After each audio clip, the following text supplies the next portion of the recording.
Hi friends, இன்றைக்கி நம்ம இந்த வீடியோவில் ஆடி 3வது வெள்ளிக்கிழமை என்ன வழிபாடு பண்ணணும், அதில் என்னென்ன சிறப்புகள் இருக்குங்கிறத பற்றி தான் இந்த வீடியோவில் பார்க்க போகிறோம். ஸ்கிப் பண்ணாமல் பாருங்கள், அப்போ தான் உங்களுக்கு ஃபுல் இன்ஃபர்மேஷனும் கிடைக்கும். என்னோடய சேனலை இப்போ தான் பார்க்குறீங்கன்னா மறக்காமல் சப்ஸ்கிரைப் பண்ணிக்கோங்க, பெல் ஐக்கானையும் கிளிக் பண்ணிக்கோங்க. அப்போ தான் நான் கொடுக்குற நோட்டிஃபிகேஷன் உங்களுக்கு உடனே வரும்.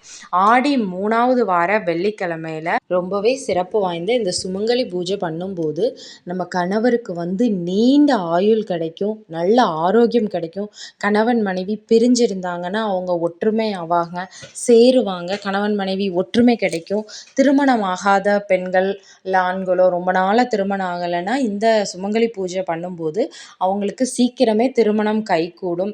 இப்படி நிறைய சிறப்புகள் வாய்ந்த இந்த வழிபாடை நம்ம வீட்டில் பண்ணும்போது நம்ம என்றென்றைக்கும் நித்திய சுமங்கலி தீர்க்க சுமங்கலியாக இருக்கலாம். அவ்வளோ சிறப்பு வாய்ந்த இந்த சுமங்கலி பூஜையை எப்படி பண்ணணும்னு பார்க்கலாமா?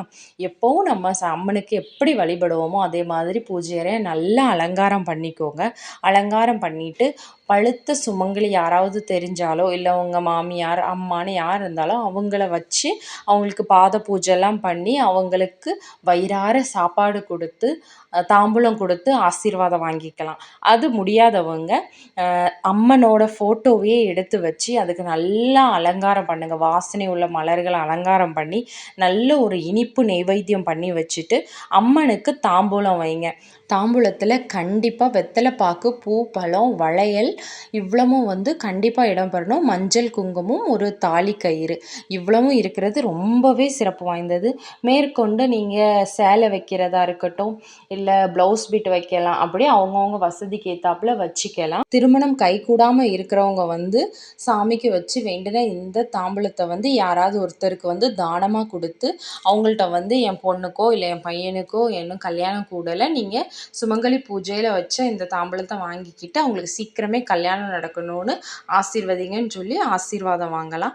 கல்யாணமான திருமணமான பெண்களாக இருந்தனா இந்த மாதிரி நல்லபடியாக வழிபட்டுட்டு ஒருத்தருக்கோ 3 பேருக்கோ 5 பேருக்கோன்னு உங்களால் முடிஞ்சவங்களுக்கு தாம்பூலம் கொடுங்க. அது அந்த நாளில் கொடுக்கும்போது ரொம்ப ரொம்ப சிறப்பு. நம்ம சுமங்கலி பூஜை பண்ணிட்டு யாருக்காவது இந்த பொருட்களை தானமாக கொடுக்கும்போது ரொம்பவே சிறப்பு. இந்த சுமங்கலி பூஜையை பண்ணும்போது நம்ம என்றென்றைக்கும் நித்திய சுமங்கலி தீர்க்க சுமங்கலியாக இருக்கணும்னு அந்த நித்திய சுமங்கலியான தாய்கிட்ட வேண்டிக்கணும். என்றென்றைக்கும் நம்ம நித்திய சுமங்கலியாக இருப்போம்.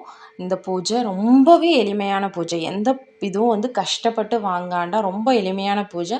மன நிறைவோடு நீங்கள் பண்ணுங்கள், ரொம்பவே சிறப்பாக இருக்கும். இப்போ தான் என் சேனலை புதுசாக பார்க்குறீங்கன்னா மறக்காமல் சப்ஸ்கிரைப் பண்ணிக்கோங்க.